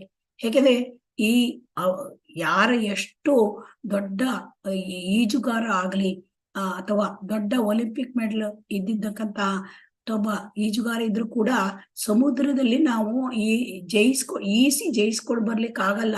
ಯಾಕೆಂದ್ರೆ ಅಲ್ಲಿ ಅನೇಕ ದೊಡ್ಡ ಅಲೆಗಳು ಬರುತ್ತವೆ. ಆಮೇಲೆ ತಿಮಿಂಗಿಲಗಳು, ದೊಡ್ಡ ಪ್ರಾಣಿಗಳು ಅಂದ್ರೆ ಸಮುದ್ರ ಜಲಚರ ಪ್ರಾಣಿಗಳಿರುತ್ತವೆ. ಹಾಗಾಗಿ ನಮಗೆ ಆ ಸಮುದ್ರದಲ್ಲಿ ನಾವು ಈಜ್ಕೊಂಡು ದಡ ತಲುಪ್ಲಿಕ್ಕೆ ಆಗಲ್ಲ. ಅದೇ ರೀತಿ ನಾವು ಈ ಐಹಿಕ ಪ್ರಪಂಚದಿಂದ ಪಾರಾಗಿ ಹೋಗ್ಲಿಕ್ಕೆ ನಮ್ಮ ಸ್ವಂತ ಪ್ರಯತ್ನದಿಂದ ಸಾಧ್ಯವಿಲ್ಲ. ಭಗವಂತನ ಕರುಣೆ ಕೊಡಬೇಕು. ಸೊ ಹಾಗಾಗಿ ಇಲ್ಲಿ ಭಗವಂತ ನನ್ನನ್ನು ಈ ಐಹಿಕ ಸಮುದ್ರದಿಂದ, ಸಾಗರದಿಂದ, ಇದು ಮೃತ್ಯು ಸಾಗರ. ಸೊ ಈ ಮೃತ್ಯು ಸಾಗರದಿಂದ ನನ್ನನ್ನು ನೀನು ಪಾರು ಮಾಡುವಂತ ಬೇಡ್ತಾ ಇದ್ದಾರೆ. ಅದು ಚೈತನ್ಯ ಮಹಾಪ್ರಭುಗಳು ಸಾಕ್ಷಾತ್ ಕೃಷ್ಣ ಭಗವಂತ, ಅದು ನಮಗಾಗಿ ಹೇಳಿದ್ದು. ಅವರು ಭಕ್ತರ ರೂಪದಲ್ಲಿ ಬಂದು ನಮಗಾಗಿ ಹೇಳಿದ್ರು. ಯಾಕೆ ಅಂದ್ರೆ ಭಗವದ್ಗೀತೆಯಲ್ಲಿ ಬೋಧನೆ ಮಾಡಿದರು, ಸರ್ವಧರ್ಮ ಪರಿತ್ಯಜ್ಯ ಮಾಮೇಕಂ ಶರಣಂ ವ್ರಜ ಅಂತ.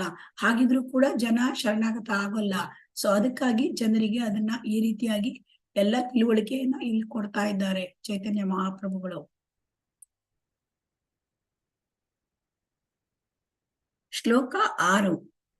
ನಯನಂ ಗಲದಶ್ರುಧಾರಯ ವದನಂ ಗದ್ಗದರುದ್ದಯ ಗಿರಾ ಪುಲಕೈ ನಿಚಿತಂ ವಪೋ ಕದಾ ತವ ನಾಮಗ್ರಹಣೆ ಭವಿಷ್ಯತಿ.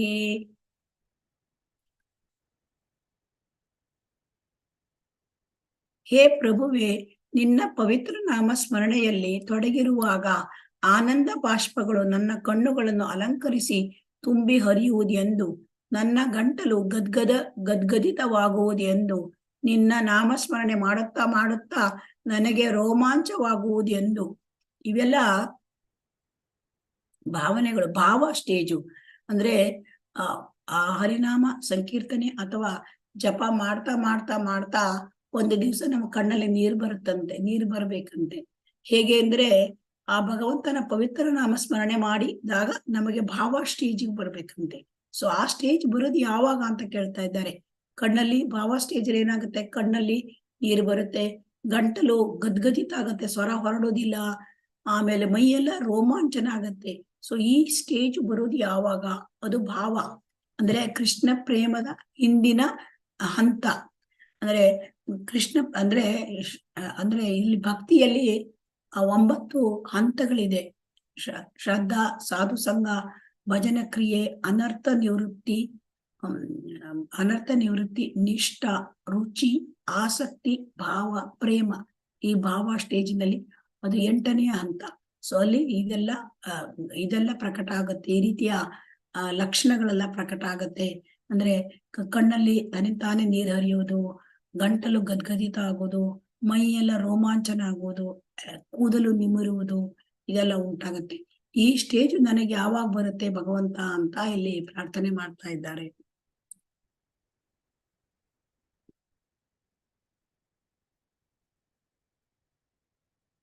ಯುಗಾಯಿತಂ ನಿಮಿಷೇಣ ಚಕ್ಷುಷಾ ಪ್ರಾವೃಷಾಯಿತಂ ಶೂನ್ಯಾಯಿತಂ ಜಗತ್ ಸರ್ವಂ ಗೋವಿಂದ ವಿರಹೇಣವೇ. ಹೇ ಗೋವಿಂದ, ನಿನ್ನನ್ನು ಅಗಲಿರುವುದೇ ಕಾರಣವಾಗಿ 1 ನಿಮಿಷದ ಕಾಲವು 12 ವರ್ಷಗಳಷ್ಟು ದೀರ್ಘವಾಗಿ ಬಿಟ್ಟಿದೆ. ನನ್ನ ಕಣ್ಣುಗಳಿಂದ ವರ್ಷಧಾರಿಯಂತೆ ಶೋಕ ಜಲವು ಸ್ರವಿಸುತ್ತಿದೆ. ನೀನಲ್ಲದ ಇಡೀ ಜಗತ್ತು ನನಗೆ ಬರಿದಾಗಿ ತೋರುತ್ತಿದೆ. ಸೊ ಇದು ಅಂದ್ರೆ ವಿಪ್ರಲಂಬ ಭಾವ. ಏನಾಗಿದೆ ಇಲ್ಲಿ, ಭಗವಂತನನ್ನ ಬಿಟ್ಟು ನಾವು ಎಷ್ಟೋ ವರ್ಷ ಆಗಿದೆ, ಕೃಷ್ಣನನ್ನ ಮರೆತು ಬಿಟ್ಟಿದ್ದೇವೆ. ಕೃಷ್ಣನನ್ನ ಮರೆತು ಕೋಟ್ಯಾಂತರ ಜನ್ಮಗಳಾಗೋಗಿದೆ. ಸೊ ಹಾಗಾಗಿ ಈಗ ವಿಪ್ರಲಂಬ ಭಾವ. ಗೋವಿಂದ, ನಿನ್ನನ್ನಾಗಲಿ ಇರಕ್ಕಾಗಲ್ಲ. ಒಂದು ನಿಮಿಷ ಕೂಡ 12 ವರ್ಷದಷ್ಟು. ಯುಗಾಯಿತಂ ನಿಮಿಷೇಣ, 1 ನಿಮಿಷ ಕಳಲಿಕ್ಕೂ ಗೋವಿಂದನನ್ನ ಬಿಟ್ಟಿರ್ಲಿಕ್ಕಾಗಲ್ಲ, ಅಷ್ಟು ವಿರಹ. ಸೊ ಆದ್ರಿಂದ ಕಣ್ಣುಗಳಿಂದ ವರ್ಷಧಾರೆಯಂತೆ ಶೋಕ ಜಲ ಸ್ರವಿಸುತ್ತಿದೆ.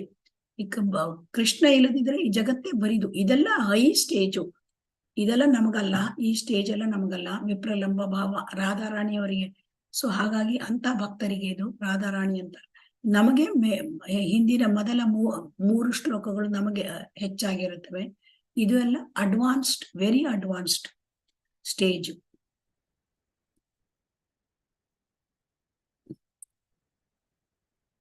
ಎಂಟನೇ ಶ್ಲೋಕ.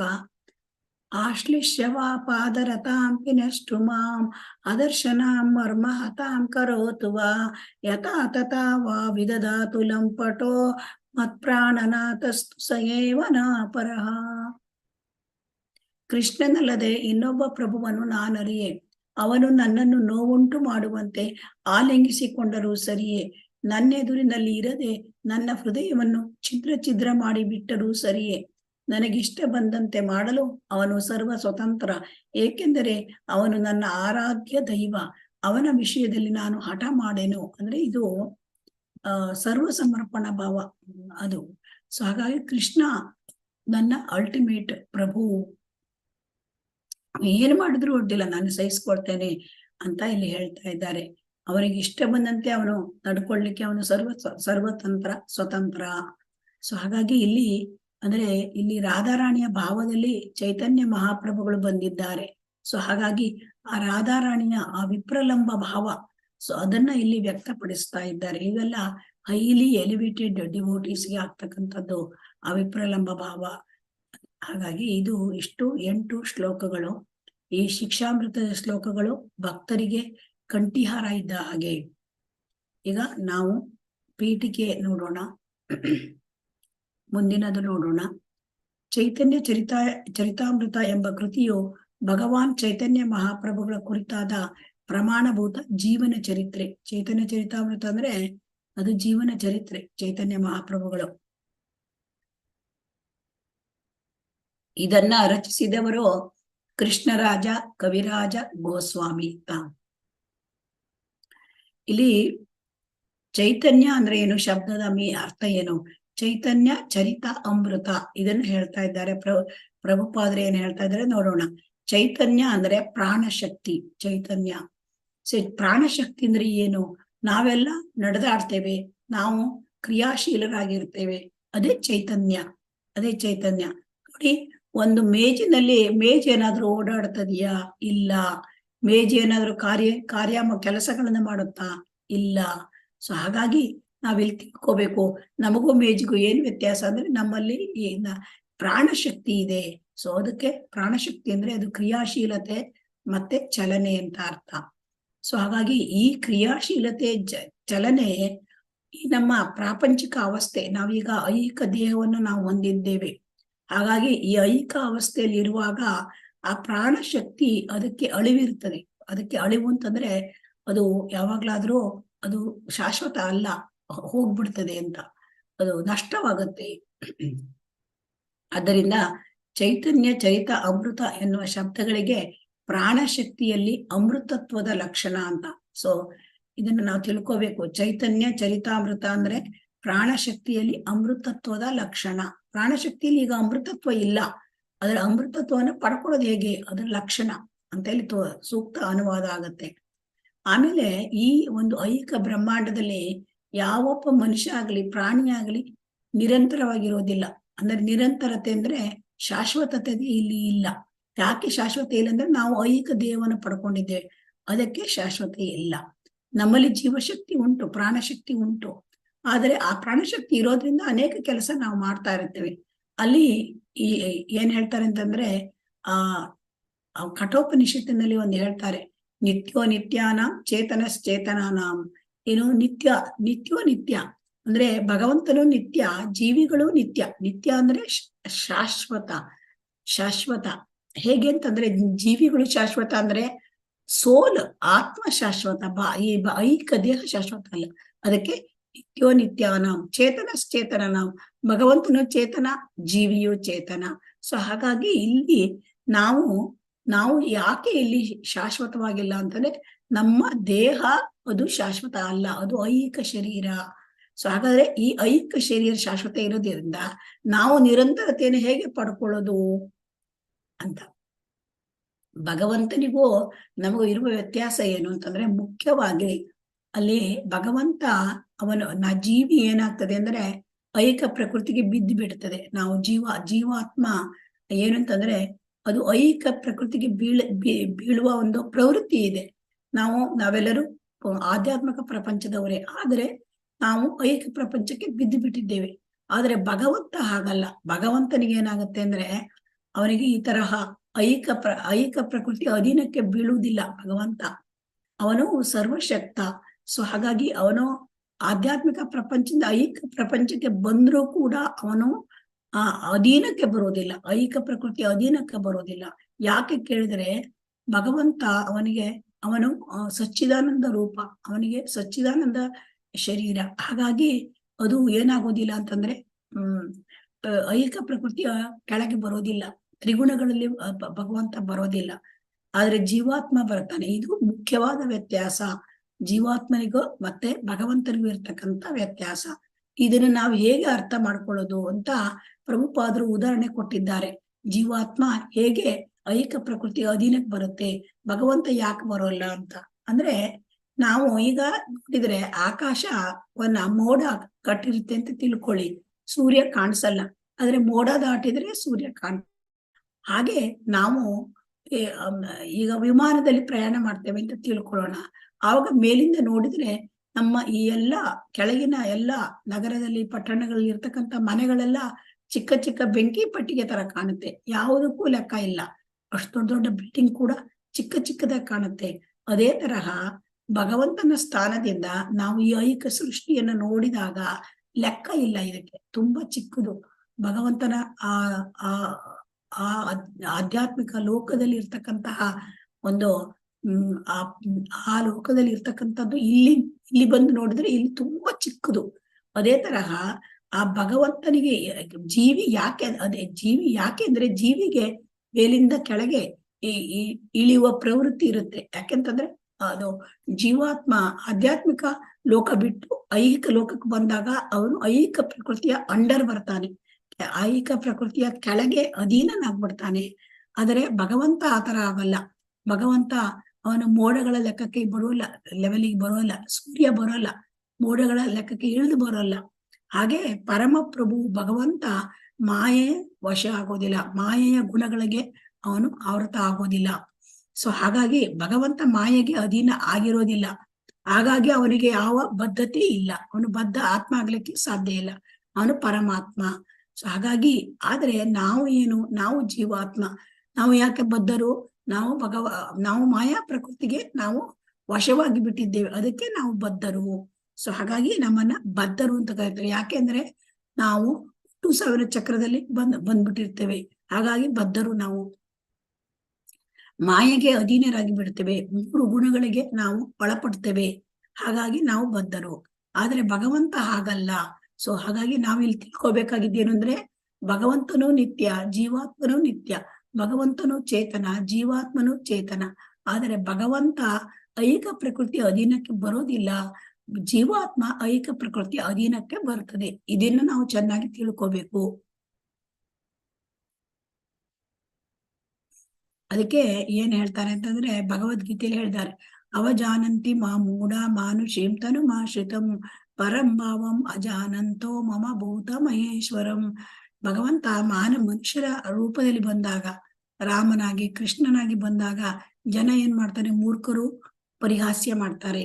ಅವನೇನು ಕೃಷ್ಣ ಅಂದ್ರೆ ನಮ್ಮಾಗೆ ಮನುಷ್ಯ ಅಂತ ಹೇಳ್ಬಿಡ್ತಾರೆ. ಸೊ ಯಾಕಾಗಿಂದ್ರೆ ಆ ಭಗವಂತನ ದಿವ್ಯ ಸ್ವಭಾವ ಅವ್ರಿಗೆ ಗೊತ್ತಾಗಲ್ಲ. ಯಾಕೆ ಗೊತ್ತಾಗಲ್ಲ? ಅವರಿಗೆ ದಿವ್ಯ ಸ್ವಭಾವ ಗೊತ್ತಾಗಲ್ಲ. ಮತ್ತೆ ಭಗವಂತನ ಕೆಳಗಡೆ ಎಲ್ಲ ಈ ಐಹಿಕ ಫುಲ್ ಎಲ್ಲವೂ ಅಸ್ತಿತ್ವದಲ್ಲಿ ಇರ್ತಕ್ಕಂಥ ಎಲ್ಲದರ ಒಡೆಯ ಭಗವಂತ, ಇದು ಗೊತ್ತಾಗೋದಿಲ್ಲ ಅವರಿಗೆ. ಯಾಕೆ ಗೊತ್ತಾಗೋದಿಲ್ಲ ಅಂತಂದ್ರೆ ಅವರು ಮೂರ್ಖರು ಅಂತ ಇಲ್ಲಿ ಪ್ರಭುಪಾದರು ಹೇಳಿದ್ದಾರೆ. ಅದರಲ್ಲಿ ಮೂರ್ಖರು, ಅವರಿಗೆ ಭಗವಂತನ ದಿವ್ಯ ಸ್ವಭಾವ ಗೊತ್ತಿಲ್ಲ. ಸೊ ಹಾಗಾಗಿ ಇಲ್ಲಿ ಇದನ್ನ ಪ್ರಭುಪಾದರು ಯಾಕೆ ಬರೀತಾರೆ ಕೇಳಿದ್ರೆ, ಭಗವಾನ್ ಚೈತನ್ಯರನ್ನ ನಾವು ನಮ್ಮ ಹಾಗೆ ಮನುಷ್ಯರು ಅಂತ ತಿಳ್ಕೊಬಾರ್ದು. ಅವರು ಸಾಕ್ಷಾತ್ ಭಗವಾನ್ ಶ್ರೀಕೃಷ್ಣ. ಅವರು ಏನಕ್ಕೆ ಬಂದಿದ್ದಾರೆ? ಅವರು ಭಕ್ತರ ರೂಪದಲ್ಲಿ ಬಂದಿದ್ದಾರೆ. ಅವರು ಯಾವತ್ತೂ ಮಾಯೆಯ ಅಧೀನಕ್ಕೆ ಬರೋದಿಲ್ಲ. ಯಾಕೆಂದ್ರೆ ನಾವು ತಿಳ್ಕೋಬೇಕು, ಭಗವಾನ್ ಶ್ರೀಕೃಷ್ಣ ಆಗಲಿ, ಕೃಷ್ಣನ ವಿಸ್ತರಣೆಗಳಾಗಲಿ, ಆಮೇಲೆ ಕೃಷ್ಣನ ಭಕ್ತರಾಗಲಿ ಯಾರು ಕೂಡ ಮಾಯೆಯ ಹಿಡಿತಕ್ಕೆ ಸಿಕ್ಕಿಬೀಳೋದಿಲ್ಲ. ನೋಡಿ, ವೈಷ್ಣವರು ಕೃಷ್ಣ ಭಕ್ತರು ಕೂಡ ತ್ರಿಗುಣಗಳಲ್ಲಿ ಇಲ್ಲ. ಕೃಷ್ಣನ ಸ್ವಾಂಶ ವಿಸ್ತರಣೆಗಳು ಅವು ಕೂಡ ಇಲ್ಲ. ಕೃಷ್ಣ ಅಂತೂ ಇಲ್ಲವೇ ಇಲ್ಲ, ಮಾಯೆಯ ಕೆಳಗೆ ಇಲ್ಲ. ಆ ಮಾಯೆಯನ್ನೇ ಅವನು ತನ್ನ ಕೈ ಕೆಳಗೆ ಇಟ್ಕೊಂಡಿರ್ತಾನೆ. ಸೊ ಅದು ಹಾಗಾಗಿ ಇಲ್ಲಿ ಚೈತನ್ಯ ಮಹಾಪ್ರಭುಗಳು ಯಾಕೆ ಅವತರಿಸಿದ್ರು ಅಂದ್ರೆ, ಅವರು ಕೃಷ್ಣ ಪ್ರೇಮವನ್ನು ಕೊಡ್ಲಿಕ್ಕೆ ಆ ಒಂದು ಉದ್ದೇಶದಿಂದ ಅವರು ಐಹಿಕ ಪ್ರಪಂಚಕ್ಕೆ ಬಂದ್ರು. ಯಾಕೆ ಬಂದ್ರು? ಅವರು ಸಾಕ್ಷಾತ್ ಕೃಷ್ಣನೇ. ಸೊ ಹಾಗಾಗಿ ಕೃಷ್ಣನ ಸನ್ನಿಧಿಯನ್ನ ಸೇರಲಿಕ್ಕೆ ಸೂಕ್ತವಾದ ಮಾರ್ಗ ಭಕ್ತರ ಮೇಲೆ, ಜೀವಿಗಳ ಮೇಲೆ ಭಗವಂತನಿಗೆ ತುಂಬಾ ಕರುಣೆ. ಅದಕ್ಕಾಗಿ ಅವರು ಭಕ್ತನ ರೂಪದಲ್ಲಿ ಬಂದ್ರು, ಭಗವಂತನಾಗಿ ಹೇಳಿದ್ರು. ಕೃಷ್ಣ ಸರ್ವಧರ್ಮಾನ್ ಪರಿತ್ಯಜ್ಯ ಮಾಮೇಕಂ ಶರಣಂ ವ್ರಜ ಅಂತ ಹೇಳಿದ್ರೆ ಯಾರು ಹೆಚ್ಚು ರೆಸ್ಪಾಂಡ್ ಮಾಡಲಿಲ್ಲ. ಆಗ ಭಕ್ತರ ರೂಪದಲ್ಲಿ ಬಂದರು ಭಗವಂತ 500 ವರ್ಷಗಳ ಹಿಂದೆ. 5000 ವರ್ಷಗಳ ಹಿಂದೆ ಸರ್ವಧರ್ಮಾನ್ ಪರಿತ್ಯಜ್ಯ ಮಾಮೇಕಂ ಶರಣಂ ವ್ರಜ ಅಂದ್ರೆ ಕೇಳಲಿಲ್ಲ ಜನ, ಜೀವಿಗಳು. ಸೊ ಹಾಗಾಗಿ ಇಲ್ಲಿ ಜನರಿಗೆ ಕೃಷ್ಣನ ಸನ್ನಿಧಿ ಸೇರ್ಬೇಕು, ಭಗವಂತನ ಲೋಕಕ್ಕೆ ಈ ಮರಳಿ ದೇವೋತ್ತಮನ ಕಡೆಗೆ ಹೋಗೋದು ಹೇಗೆ ಇದನ್ನು ತಿಳಿಸ್ಲಿಕ್ಕಾಗಿ ಅವರು ಬಂದ್ರು. ಈಗ ಅವರು ಒಬ್ಬ ಉಪಾಧ್ಯಾಯರಿದ್ದಂತೆ, ಟೀಚರ್ ಇದ್ದಂತೆ ಚೈತನ್ಯ ಮಹಾಪ್ರಭುಗಳು. ಹೇಗೆ ಅಂದ್ರೆ ಮಕ್ಕಳಿಗೆ ಉಪಾಧ್ಯಾಯರು ಏನ್ ಮಾಡ್ತಾರೆ, ಆ ಒಂದು ಕೈಯಲ್ಲಿ ಒಂದು ಪೆನ್ಸಿಲ್ ಹಿಡ್ಕೊಂಡು ಆಯ್ ಬರಿಯಪ್ಪ ಅಂತ ಹೀಗೆ ಹೇಳ್ಕೊಡ್ತಾರೆ. ಹಾಗಾದ್ರೆ ಆ ಹೇಳ್ಕೊಟ್ಟ ಟೀಚರ್ ಕೂಡ ಕಲಿತಾ ಇದ್ದಾರಾ? ಇಲ್ಲ. ಸೊ ಹಾಗಾಗಿ ಭಗವಾನ್ ಶ್ರೀಕೃಷ್ಣ ಒಂದು ಚೈತನ್ಯರು ಭಗವಾನ್ ಸಾಕ್ಷಾತ್ ಶ್ರೀಕೃಷ್ಣ. ಸೊ ಹಾಗಾಗಿ ಅವರು ಇಲ್ಲಿ ಕೃಷ್ಣ ಪ್ರಜ್ಞೆಯನ್ನು ನಾವು ಬೆಳೆಸ್ಕೊಳ್ಳೋದು ಹೇಗೆ ಅದನ್ನು ತಿಳಿಸ್ಲಿಕ್ಕೆ ಬಂದಿದ್ದಾರೆ. ಅವರು ನಮಗೆ ಕೃಷ್ಣ ಪ್ರೇಮವನ್ನು ಕೊಡ್ಲಿಕ್ಕೆ ಬಂದಿದ್ದಾರೆ. ಸೊ ಹಾಗಾಗಿ ಅವರ ಬಗ್ಗೆ ಅಧ್ಯಯನ ಮಾಡ್ತಿರುವಾಗ ಈ ಅಂಶವನ್ನು ನಾವು ಗಮನದಲ್ಲಿಟ್ಕೊಳ್ಬೇಕು.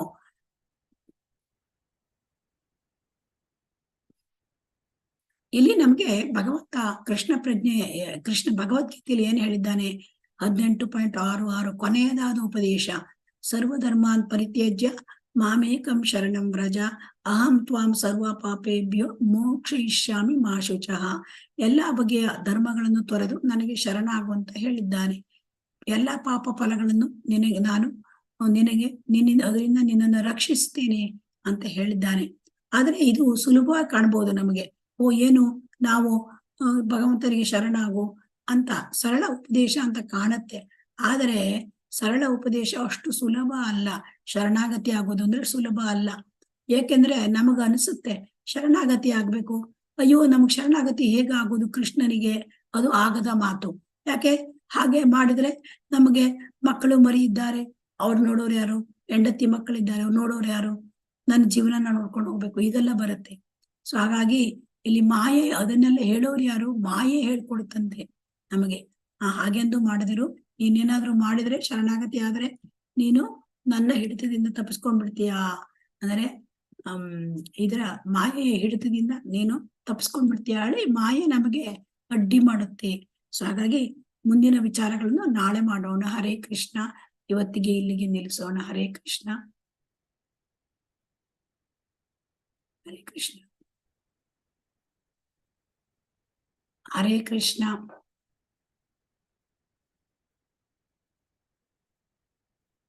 ಹರೇ ಕೃಷ್ಣ. ಎಸ್, ನನಗೆ ಅಂದ್ರೆ ಗಂಟಲು ನೋವಾಗಿದೆ, ಅಂದ್ರೆ ಅದಕ್ಕೆ ಥ್ರೋಟ್ ಪೇನ್ ಇದೆ. ಅದಕ್ಕೆ ನಾನು ಹೇಳಿದ್ದೇನೆ ಮೊದಲೇ, ನನಗೆ ಸ್ಪಷ್ಟ ಉಚ್ಚಾರ ಆಗ್ತಾ ಇಲ್ಲ. ಹರೇ ಕೃಷ್ಣ.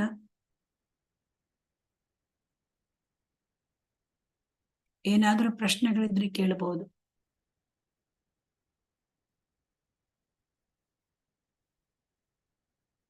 ಹರೇ ಕೃಷ್ಣ. ಹರೇ ಕೃಷ್ಣ ಮಾತಾಜಿ, ಧನ್ಯವಾದ. ಹರೇ ಕೃಷ್ಣ. ಧನ್ಯವಾದಗಳು ಮಾತಾಜಿ. ಹರೇ ಕೃಷ್ಣ. ಹರೇ ಕೃಷ್ಣ ಮಾತಾಜಿ, ಧನ್ಯವಾದಗಳು ಹರೇ ಮಾತಾಜಿ. ಕೃಷ್ಣ. ಹರೇ ನನ್ನ ಕೃಷ್ಣ ಹೆಸರು ಇಲ್ಲ. ಕೃಷ್ಣ ಮಾತಾಜಿ. ಇಲ್ಲ ಮಾತಾಜಿ, ಚೆನ್ನಾಗಿ ಅರ್ಥ ಆಯ್ತು.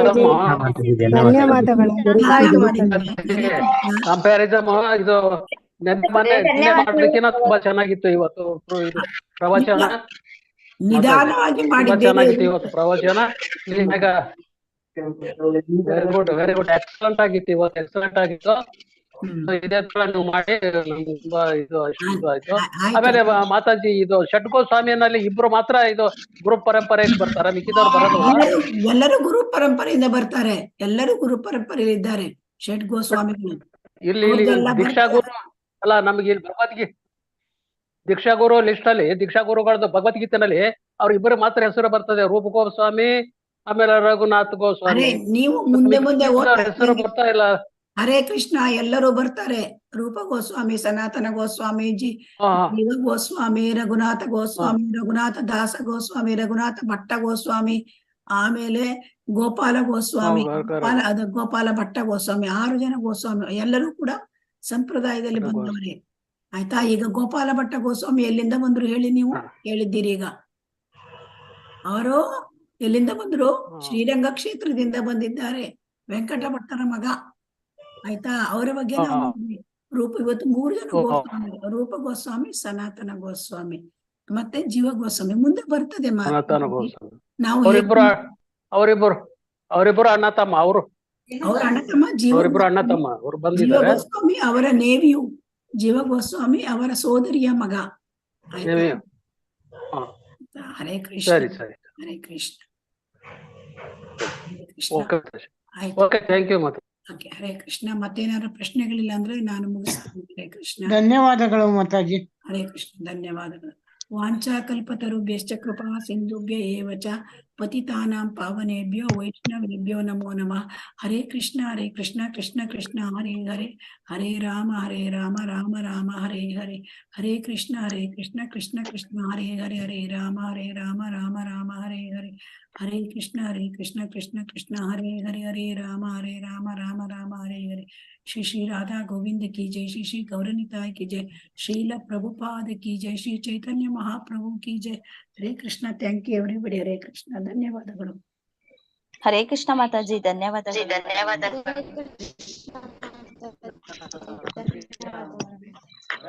ಹರೇ ಕೃಷ್ಣ ಮಾತಾಜಿ. ಹರೇ ಕೃಷ್ಣ. ಲೆವೆಲ್ ಹರೇ ಕೃಷ್ಣ. ಲೆವೆಲ್ 3ಗೆ ಮೊದಲು ಬರ್ತಾ ಇದ್ರಲ್ಲ ಶ್ರೀದೇವಿ ಮಾತಾಜಿ, ಅಲ್ಲಿ ನೀವು ಲೆವೆಲ್ 3ಗೆ ಬರ್ತಿದ್ರಲ್ವಾ, ಅಂದ್ರೆ ಕ್ಲಾಸಿಗೆ ಅಟೆಂಡ್. ಅಲ್ಲಿ ಯಾರಾದ್ರೂ 16 ರೌಂಡ್ಸ್ ಚಾಂಟ್ ಮಾಡೋರು ನಿಮಗೆ ಗೊತ್ತಿದ್ದಾರಾ? ಅವರಿಗೆ ಸ್ವಲ್ಪ ಮೆಸೇಜ್ ಹಾಕಿ. ಮಾತಾಜಿ ಇದ್ದಾರಾ ಶ್ರೀದೇವಿ ಮಾತಾಜಿ? ಹಾ ಮಾತಾಜಿ, ಹಾ ಮಾತಾಜಿ. ಅವರಿಗೆ ಯಾರಾದ್ರೂ ಗುರ್ತಿದವ್ರು ಇದ್ರೆ ನಿಮಗೆ ಅಲ್ಲಿ ಯಾರಾದ್ರೂ 16 ರೌಂಡ್ಸ್ ಚಾಂಟ್ ಮಾಡಿದ್ರೆ ಭಕ್ತಿ ಶಾಸ್ತ್ರಿಗೆ ಸೇರ್ಕೊಳ್ಳಿ ಅಂತ ಅವರಿಗೆ ಮೆಸೇಜ್ ಹಾಕ್ಬೇಕಲ್ಲ ಮಾತಾಜಿ? ಇಬ್ರು ಇದಾರೆ ಮಾತಾಜಿ, ಅವ್ರಿಗೆ ಹೇಳಿದೀನಿ ಮಾತಾಜಿ. ಈಗ ನೀವು ಅಲ್ಲಿ ಮಾಡ್ತಾ ಇದ್ದೀರಲ್ವಾ, ಲೆವೆಲ್ 3 ಮಾಡ್ತಾ ಇದ್ದೀರಲ್ವಾ, ನಿಮಗೆ ಭಕ್ತಿ ವೃಕ್ಷ ಮಾಡ್ತಾ ಇದ್ದೀರ. ಹಾ ಮಾತಾಜಿ. ಅಲ್ಲಿ ಎಷ್ಟು ಜನ ಇದ್ದಾರೆ? ಅಲ್ಲಿ ಇಬ್ರೇ ಬರ್ತಿದ್ದಾರೆ ಮಾತಾಜಿ, ಬೇರೆ ಯಾರು ಬರ್ತಿಲ್ಲ. ಇಬ್ರೇ ಬರ್ತಾ ಇದ್ದಾರೆ. ಅವ್ರಿಗೆ ಏನ್ ಮಾಡ್ತಾ ಇದ್ದೀರಿ ನೀವು ಕ್ಲಾಸು? ಅದು ಈಶೋಪನಿಷತ್ತು ಮಾಡ್ತಾ ಇದ್ದೀವಿ ಮಾತಾಜಿ. ಈಶೋಪನಿಷತ್ತೆ ಕಂಟಿನ್ಯೂ ಮಾಡ್ತಾ ಇದ್ದೀವಿ. ಆಯ್ತು. ಅವರಿಗೆ ಅವ್ರ ಹೆಸರೇನು? ಭಕ್ತಿ ವೃಕ್ಷಕ್ಕೆ ಭಕ್ತಿ ಶಾಸ್ತ್ರಿಗೆ ಸೇರ್ಕೊಳ್ಳಿ ಸೇರಿದ್ದಾರೆ ಮಾತಾಜಿ. ಸೇರಿದ್ದಾರೆ. ಹಾ ಮಾತಾಜಿ. ಅವರಿಗೆ ಕೇಳಿ. ಮತ್ತೆ ಯಾರಾದ್ರೂ ನಮ್ಮ ಲೆವೆಲ್ 3 ತರಗತಿಗೆ ಯಾರಾದ್ರೂ ಮುಗಿಸಿದ್ರೆ, ಅವ್ರು ಯಾರ್ಯಾರು ಮುಗಿಸಿದ್ದಾರೆ ಅವರಿಗೆ ಅಂದ್ರೆ 16 ರೌಂಡ್ ಚಾಂಟ್ ಮಾಡ್ತಾ ಇದ್ರೆ ಅಥವಾ ಮಾಡ್ಲಿಕ್ಕೆ ಇಚ್ಛೆ ಇದ್ರು ಕೂಡ ಮಾಡ್ತೇವೆ ಅಂತ ಗ್ಯಾರಂಟಿ ಇದ್ರೆ ಅವರಿಗೆ ಕೂಡ ಜಾಯಿನ್ ಆಗ್ಬೋದು. ಆದ್ರೆ ಮಾಡಬೇಕು ಅವರು. ಆಗ ಭಕ್ತಿ ಶಾಸ್ತ್ರಕ್ಕೆ ಬರ್ಬೇಕು ಅಂದ್ರೆ 16 ರೌಂಡ್ಸ್ ಚಾಂಟ್ ಮಾಡ್ಬೇಕು.